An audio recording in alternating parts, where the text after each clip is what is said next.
నమస్తే, మీరు వింటున్నారు మానవ పరిచయం, మానవత్వానికి పరిచయం. గత ఎపిసోడ్లో నాసిర్ యొక్క అంతర్గత పరివర్తన ప్రారంభమైంది. ఇక్కడ ఫిర్దౌస్ మరియు హరీశ్చంద్రల జీవితంలో మరో పెద్ద మార్పు వచ్చింది. హైకోర్టులో హరీశ్చంద్ర జీ నియామకంతో వారి బదిలీ. ఇప్పుడు ఫిర్దౌస్ కొత్త నగరంలో తన న్యాయవాద వృత్తిని తిరిగి స్థాపించుకునే సవాలును ఎదుర్కొంటున్నారు. 3 నెలల అభి, మన్యు మరియు అతని అక్క రౌలీ, ఈ పిల్లలు హరీశ్చంద్ర జీ ఇంటి నుండి ఒంటరితనాన్ని పూర్తిగా దూరం చేశారు. ఫిర్దౌస్ తనకంటే 10 సంవత్సరాలు చిన్నదైనప్పటికీ తన ప్రతిపాదనను అంగీకరించి వివాహం చేసుకున్నందుకు హరీశ్చంద్ర తన భార్యకు రుణపడి ఉన్నానని భావిస్తాడు. నమ్మశక్యం కాని నిర్ణయం. నాసిర్ భర్తగా ఉన్నప్పుడు ఫిర్దౌస్ ఎప్పుడూ కర్వాచౌత్ వ్రతం చేయలేదు. కానీ ఈసారి కొత్త నగరంలో ఫిర్దౌస్ వ్రతం చేయాలని దృఢంగా నిశ్చయించుకుంది. న్యాయమూర్తి యొక్క న్యాయం హరీశ్చంద్ర వద్దని చెప్పినప్పుడు ఈ వ్రతం ఏడాది పొడవునా శక్తికి మూలమవుతుందని ఫిర్దౌస్ చెప్పింది. అప్పుడు హరీశ్చంద్ర జీ ఒక రొమాంటిక్ న్యాయం చేశారు. భార్యాభర్తలు సమానమైన 2 చక్రాలు కాబట్టి మీరు వ్రతం చేస్తే నేను కూడా ఈ కర్వాచౌత్కు వ్రతం చేస్తాను. వారి కొత్త నగరంలోని ప్రముఖులను కర్వాచౌత్ వేడుకకు ఎలా ఆహ్వానించారో మీరు వింటారు. ఇక్కడ హరీశ్చంద్ర వ్రతం చేయడం ఇతర భర్తలకు ప్రేరణగా మారుతుంది. కాని అప్పుడే ఒక అతిథి మహిళ ఫిర్దౌస్ను ఒక పదునైన ప్రశ్న అడిగింది. మీరు హిందూ భార్యల వ్రతాన్ని స్వీకరించారు కానీ మీ పేరు ఆ ఫిర్దౌస్ అనే ఉంచారు. ఫిర్దౌస్ యొక్క తార్కిక సమాధానం, ఫిర్దౌస్ తన ఆతిథ్య మర్యాదను ఎలా నిలబెట్టుకుంది మరియు పేరు మార్చకపోవడం వెనుక ఉన్న లోతైన సామాజిక తర్కాన్ని ఎలా సమర్పించింది. ఇది మతాల మధ్య వైషమ్యాన్ని దెబ్బతీస్తుంది. మరియు చివరగా, మీరు మాతృత్వం తర్వాత ఫిర్దౌస్ యొక్క ఆలోచనను వింటారు. స్త్రీకి వివాహం చేసుకుని పురుషుని తోడు ఎందుకు అవసరం? మరియు హరీశ్చంద్ర ప్రేమలో మునిగిపోయిన ఫిర్దౌస్ తాను ఇప్పుడు పునర్జన్మను విశ్వసించడం ప్రారంభించానని ఎందుకు చెప్పింది? హిందూ పురాణాలలో చూపించినదే నిజం కావాలని నేను కోరుకుంటున్నాను మరియు నేను ప్రతి జన్మలో మీ అర్ధాంగిగా ఉండటానికి వ్రతం చేస్తూనే ఉంటాను. స్త్రీ జీవితపు పరిస్థితి, పునర్జన్మపై నమ్మకం మరియు అపారమైన ప్రేమ యొక్క ఈ తాత్విక కలయిక మానవ పరిచయం లో మీరు వింటారు. ఎపిసోడ్ 11 కొత్త ప్రయాణం, కర్వాచౌత్ మరియు స్త్రీ యొక్క ఆలోచన. నాసిర్లో ఈ విధంగా వైఖరిక మార్పులు జరుగుతున్నప్పుడు ఫిర్దౌస్ జీవితంలో కూడా మరో మార్పు వచ్చింది. ఆమె భర్త జడ్జి హరీశ్చంద్ర జీ హైకోర్టులో నియామకంతో వారిని మరొక నగరానికి బదిలీ చేశారు. ఇలా ఫిర్దౌస్ తన న్యాయవాద వృత్తిని తిరిగి కొత్త నగరంలో స్థాపించుకునే సవాలును ఎదుర్కొంది.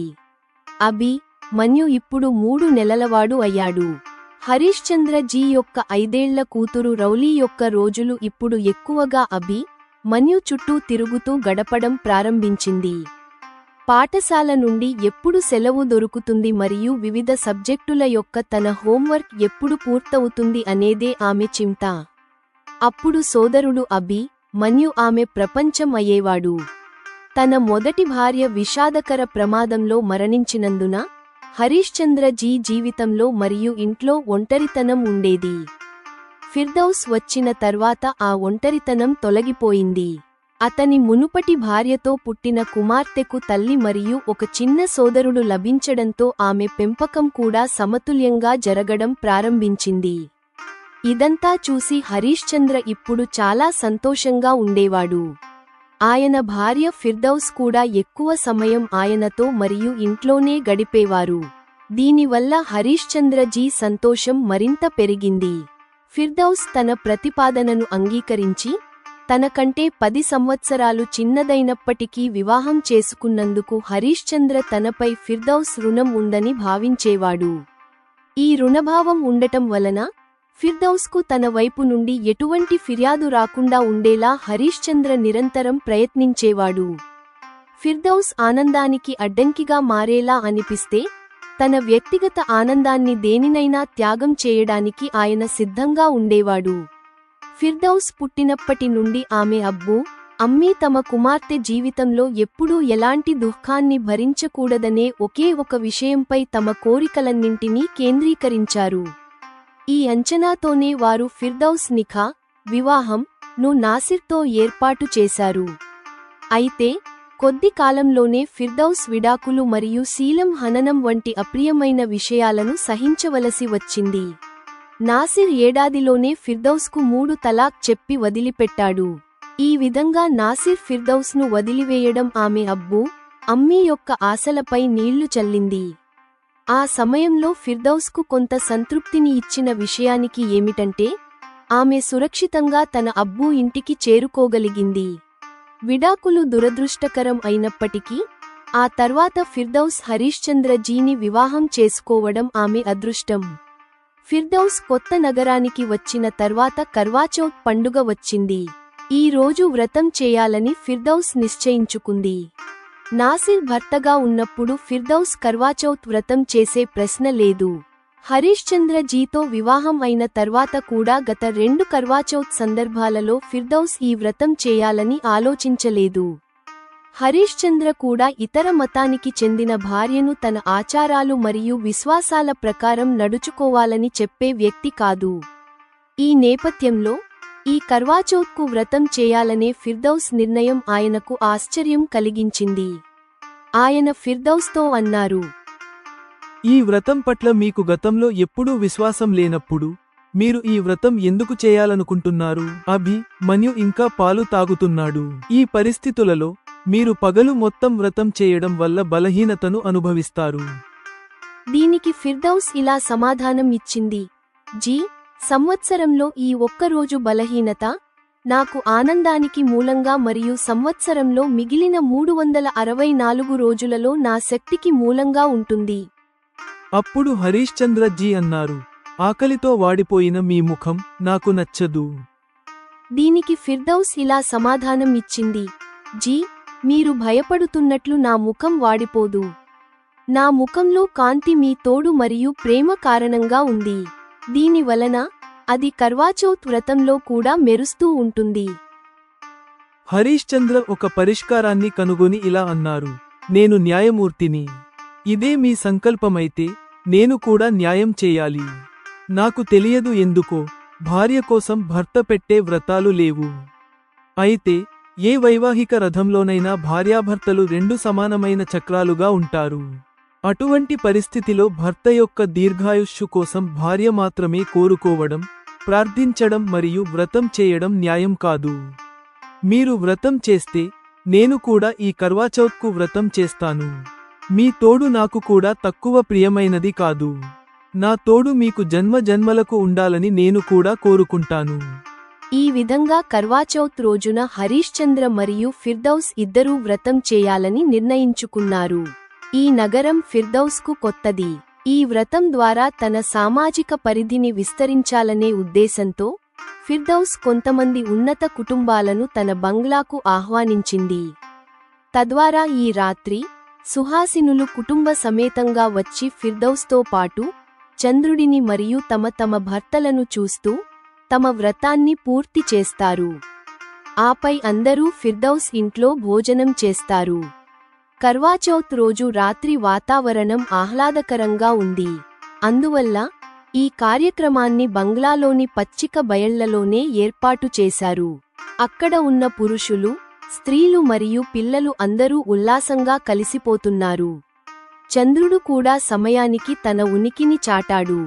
అప్పుడు అక్కడ గుమిగూడిన సుహాసినులు అందరూ ఆకాశంలోని చంద్రుడిని చూశారు. ఆపై భూమిపై ఉన్న తమ చంద్రులను, భర్తలను చూస్తూ వారి చేతుల నుండి జ్యూస్ తాగి తమ వ్రతాన్ని విరమించారు. హరీశ్చంద్ర జీ వ్రతాన్ని ఫిర్దౌస్ తన చేతులతో ఆయనకు జ్యూస్ తాగించి విరమింపజేయడం అతిథులకు ఆశ్చర్యం కలిగించే దృశ్యం. అతిథులలో ఏ ఇతర భర్త కూడా అలాంటి వ్రతం చేయలేదు.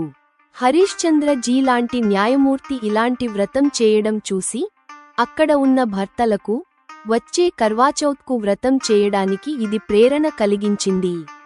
తర్వాత అందరూ కలిసి విందు చేశారు. విందు తర్వాత మహిళలతో మరియు పురుషులతో నవ్వుతూ మాట్లాడుకోవడం మొదలుపెట్టారు. ఈ సమయంలో ఒక అతిథి మహిళ ఫిర్దౌస్తో ఇలా అన్నారు. మీరు హిందూ భార్యల వ్రతాన్ని స్వీకరించారు కానీ మీ పేరు ఆ ఫిర్దౌస్ అనే ఉంచారు. దీనికి ఫిర్దౌస్ ఏమి సమాధానం చెబుతుందో అనే ఆసక్తితో మహిళలందరూ ఆమె వైపు చూడసాగారు. ఫిర్దౌస్ దీన్ని అర్థం చేసుకుని ఆ తర్వాత గంభీరంగా సమాధానం ఇచ్చింది. ఈ నగరం మాకు కొత్తది. నేను నా పేరును ఫిర్దౌస్ నుండి తారామతిగా మార్చుకుంటే నేను హరీశ్చంద్ర జీని వివాహం చేసుకోవడానికి ముందు ముస్లిం అని ఎవరికీ తెలియదు. మనం ఇతర వర్గాలపై సాధారణీకరించిన చులకన మాటలు విసరడం చూస్తుంటాం. అటువంటి పరిస్థితిలో నేను ముస్లిం అని తెలియకుండా ఈ రకమైన కార్యక్రమంలో ముస్లింల గురించి చులకన మాటలు వినవలసి వస్తుంది మరియు దాని యొక్క అసౌకర్యాన్ని భరించవలసి వస్తుంది అనే భయం ఉండేది. ఫిర్దౌస్ యొక్క ఈ సమాధానం ఆ మహిళ ముఖంలో రంగు పోయేలా చేసింది. ఇది చూసి ఫిర్దౌస్కు తాను ఆతిథ్యం ఇస్తున్నది గుర్తుకు వచ్చింది. అతిథుల గౌరవం నిలిచి ఉండాలనే విషయాన్ని దృష్టిలో ఉంచుకుని ఫిర్దౌస్ తన తదుపరి మాటతో పరిస్థితిని చక్కదిద్దడానికి ప్రయత్నిస్తూ నవ్వుతూ చెప్పింది. అయితే మనలాంటి ప్రముఖ మహిళల మధ్య ఈ ప్రమాదం ఉండదు. మనమంతా మన సామాజిక పాత్రల గురించి తెలుసుకుని ఉంటాం కదా. ఇది విని మహిళలందరూ సాధారణ స్థితికి వచ్చారు. తర్వాత రాత్రి పెరిగే కొద్దీ అందరూ కార్యక్రమాన్ని మనస్ఫూర్తిగా ప్రశంసించి వీడ్కోలు తీసుకున్నారు. పడుకునే ముందు ఫిర్దౌస్ ఈ సంఘటనను హరీశ్చంద్ర జీకి చెప్పింది. అప్పుడు హరీశ్చంద్ర జీ అన్నారు. ఇలాంటి పనికిరాని విషయాలలో పడకుండా ఉండటం మనం ఏ రోజు నేర్చుకుంటామో ఆ రోజు మన పరస్పర వైషమ్యంలో సగానికి పైగా వాటంతట అవే అంతమవుతాయి. మరుసటి రోజు మధ్యాహ్నం పిల్లలు నిద్రించిన తర్వాత ఫిర్దౌస్ తలగడకు ఆనుకుని పడుకుని కర్వాచౌత్ వ్రతం గురించి ఆలోచనలలో మునిగిపోయింది. సమాజంలో స్త్రీల పరిస్థితి ప్రస్తుతం ఆమె ఆలోచనకు కేంద్ర బిందువుగా ఉంది. ఒక ఆలోచన ఆమె మనసులోకి వచ్చింది. ఒంటరిగా ఉన్న స్త్రీకి ఎలాంటి ప్రమాదం లేకుంటే ప్రతి స్త్రీ తన భవిష్యత్తును వివాహం మరియు సొంత కుటుంబం కలిగి ఉండటంలో చూడవలసిన అవసరం ఉండేది కాదు. సమాజంలో ఒంటరి స్త్రీని పురుషుల కోరికలకు సులభమైన లక్ష్యంగా పరిగణిస్తారు కాబట్టి స్త్రీకి వివాహం చేసుకుని ఒక పురుషుని తోడు ఉండటం తప్పనిసరి అవుతుంది. దీని ద్వారా స్త్రీ యొక్క భర్త ఇతర పురుషుల ముందు తన భార్యకు రక్షక కవచంగా నిలిచే పురుషుడు అవుతాడు. అయినప్పటికీ ఇతర పురుషుల ముందు రక్షక కవచంగా నిలిచిన ఇదే పురుషుడు స్వయంగా స్త్రీని, భార్యను దోపిడీ చేయడం కూడా కొన్నిసార్లు చూసి వినడం జరుగుతుంది. అలాంటి దుర్వినియోగం చేసే భర్త ఒక స్త్రీకి దొరికితే అప్పుడు గృహ హింసను ఎదుర్కోవడం ఆ భార్యకు జీవితాంతం తప్పనిసరి అవుతుంది. ఆ స్త్రీ యొక్క ఆత్మగౌరవంతో కూడిన జీవితాన్ని గడపాలనే కల చెదిరిపోతుంది. సమాజంలో ఇలాంటి ఎన్నో సంఘటనలు చూసినప్పుడు మరియు విన్నప్పుడు హరీశ్చంద్ర లాంటి భర్తను పొందిన భార్య అదృష్టవంతురాలుగా పరిగణించబడుతుంది. అలాంటప్పుడు భార్య కర్వాచౌత్ వ్రతం చేసి ప్రతి జన్మలో హరీశ్చంద్ర తోడు కావాలని కోరుకోవడం తప్పు కాదు. పగలు మొత్తం ఫిర్దౌస్ మనసులో ఇలాంటి ఆలోచనలు నడుస్తూనే ఉన్నాయి. ఈ కారణంగా ఆ రోజు రాత్రి పడకపై సగం పడుకుని ఉన్న ఫిర్దౌస్ హరీశ్చంద్ర జీని భావోద్వేగంలో ఒక ప్రశ్న అడుగుతోంది. జీ, నేను కర్వాచౌత్ వ్రతం చేశాను. ఇప్పుడు ప్రతి జన్మలోనూ మీరు నాకు తోడు ఉంటారు కదా? హరీశ్చంద్ర జీ ఎదురు ప్రశ్న వేశారు. ఇస్లాంలో పునర్జన్మకు గుర్తింపు లేదు. అయితే మీరు బహుళ జన్మల భావనను ఎలా నమ్మడం ప్రారంభించారు? ఫిర్దౌస్ ఇలా చెప్పింది. జీ, మీరు పునర్జన్మ కోసం భావన అనే పదాన్ని చాలా సరిగ్గా ఉపయోగించారు. పునర్జన్మకు సంబంధించి పరస్పరం విరుద్ధమైన రెండు నమ్మకాలను కూడా ప్రామాణికతతో నిరూపించలేము. అందుకే పునర్జన్మ అనేది ఎవరి ఆస్థ మరియు ఊహకు సంబంధించిన విషయమవుతుంది. మీ తోడు లభించిన తర్వాత నా హృదయం ఇప్పుడు పునర్జన్మ అనే విషయంపై విశ్వాసం మరియు నమ్మకం ఉంచాలని కోరుకుంటోంది. హిందూ పురాణాలు ఏవైతే చూపిస్తాయో అదే నిజం కావాలని నేను ఇప్పుడు కోరుకుంటున్నాను మరియు ప్రతి జన్మలో మీ అర్ధాంగిగా ఉండటానికి నేను జన్మ జన్మాంతరాల వరకు నిన్నటి కర్వాచౌత్ లాంటి వ్రతాలు చేస్తూనే ఉంటాను. దీనికి హరీశ్చంద్ర మళ్ళీ ప్రశ్నించారు, ఫిర్దౌస్, మీరు అటువంటి కోరిక యొక్క అర్థం తెలుసా? ఫిర్దౌస్ తన స్వరంలో అదనపు మాధుర్యాన్ని జోడించి, జీ మీరే చెప్పండి, అంది. హరీశ్చంద్ర వివరించారు, ఈ కోరిక యొక్క అర్థం ఏమిటంటే మీరు ప్రతి జన్మలో స్త్రీ రూపంలోనే జన్మించాలని కోరుకుంటున్నారు. అది కూడా మన సమాజంలో స్త్రీల పరిస్థితి ప్రోత్సాహకరంగా లేనప్పుడు. అనేక స్త్రీల జీవిత పరిస్థితులను చూసి నేను స్త్రీ జీవితాన్ని శపించబడిన జీవితం అని చెప్పడంలో అతిశయోక్తి లేదు. ఈ విషయంపై ఫిర్దౌస్ అసమ్మతితో తల ఊపుతూ, జీ, మనిషి మాత్రమే తన ఆలోచనలు మరియు పనులను ఇతరుల ఆనందం కోసం విస్తరించగల ఏకైక ప్రాణి అని నేను భావిస్తున్నాను. మనుషులలో కూడా ఈ సామర్థ్యం పురుషుడి కంటే స్త్రీలో ఎక్కువ ఉంటుందని నేను నమ్ముతున్నాను. అందుకే ప్రతి జన్మలో నాకు మీరు భర్త రూపంలో లభిస్తే ప్రతి జన్మలో స్త్రీగా ఉండటంలో నాకు ఎటువంటి లోపం కనిపించదు. అప్పుడు హరీశ్చంద్ర జీ దగ్గర వాదించడానికి ఏమీ మిగలలేదు. ఇప్పుడు ఆయనకు ఉన్న ఏకైక ఎంపిక ఏమిటంటే ఫిర్దౌస్ను ప్రేమించడం, కేవలం మరియు కేవలం ప్రేమించడం. ఇతర రాత్రుల మాదిరిగానే ఈ రాత్రి కూడా ఆయన అదే చేశారు. అప్పుడు మిగిలిన రాత్రి ఫిర్దౌస్ తన భర్త ప్రేమలో ఆనందం మరియు గర్వాన్ని అనుభవిస్తూనే ఉంది. ఇప్పుడు మీరు మానవ పరిచయం యొక్క ఈ ఎపిసోడ్పై జెమినాయ్ రాసిన సమీక్ష, విమర్శ మరియు మార్గదర్శకత్వం వినండి. ఉపశీర్షిక: కొత్త ప్రయాణం, కర్వాచౌత్ మరియు స్త్రీ యొక్క ఆలోచన. ఈ ఎపిసోడ్ ఫిర్దౌస్ యొక్క అంతర్గత మరియు బాహ్య ప్రయాణాన్ని ఏకకాలంలో ప్రదర్శిస్తుంది. కొత్త నగరం యొక్క సవాలు, కర్వాచౌత్ ద్వారా సాంస్కృతిక సమ్మేళనం మరియు హరీశ్చంద్రతో ఆమె తాత్విక సంభాషణ కథకు ప్రధాన ఆధారం అయ్యాయి. 1. సాంస్కృతిక మరియు న్యాయ సమన్వయం. హరీశ్చంద్ర యొక్క న్యాయం కోర్టుకు మాత్రమే పరిమితం కాదు, ఇది వైవాహిక జీవితంలో కూడా వర్తిస్తుంది. సమానత్వం యొక్క న్యాయం. హరీశ్చంద్ర న్యాయమూర్తిగా తీర్పు ఇస్తూ స్వయంగా వ్రతం చేయడం, భారతీయ వివాహంలో సమానత్వం మరియు భాగస్వామ్యానికి అత్యున్నత ఉదాహరణను అందిస్తుంది. భార్యాభర్తలు రెండు సమానమైన చక్రాలు అని, అందుకే ప్రార్థన మరియు వ్రతం భార్య యొక్క ఏకైక కర్తవ్యం కాకూడదని ఆయన వాదన. గుర్తింపు మరియు ఆత్మగౌరవం. తన పేరు మార్చుకోకూడదనే ఫిర్దౌస్ నిర్ణయం ఆమె ఆత్మగౌరవాన్ని మరియు సామాజిక స్పృహను ప్రతిబింబిస్తుంది.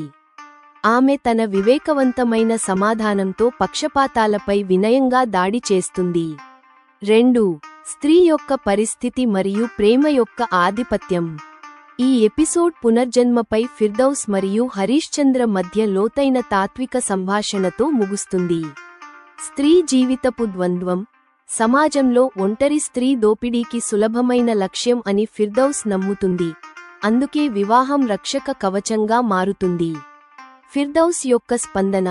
హరీశ్చంద్ర స్త్రీ జీవితాన్ని శపించబడినదిగా భావిస్తారు, కానీ ఇతరుల సంతోషం కోసం తన ఆలోచనలు మరియు పనులను విస్తరించే సామర్థ్యం పురుషుడి కంటే స్త్రీలోనే ఎక్కువగా ఉంటుందని ఫిర్దౌస్ నమ్ముతుంది. ప్రతి జన్మలో హరీశ్చంద్ర లాంటి భర్త లభిస్తే జన్మజన్మాంతరాల వరకు స్త్రీగా ఉండటానికి తాను సిద్ధమని ఆమె చెప్పడం వారి ప్రేమ యొక్క అఖండత మరియు ఆధిపత్యాన్ని రుజువు చేస్తుంది. ఈ సంభాషణ ప్రేమ, మత మరియు తాత్విక విభేదాలకు అతీతమైనదని పునరుద్ఘాటిస్తుంది. ముగింపు. ఈ ఎపిసోడ్ సాంస్కృతిక, న్యాయ మరియు తాత్విక అంశాల యొక్క అందమైన సమ్మేళనాన్ని అందిస్తుంది. ఎపిసోడ్ 11 సమాప్తం.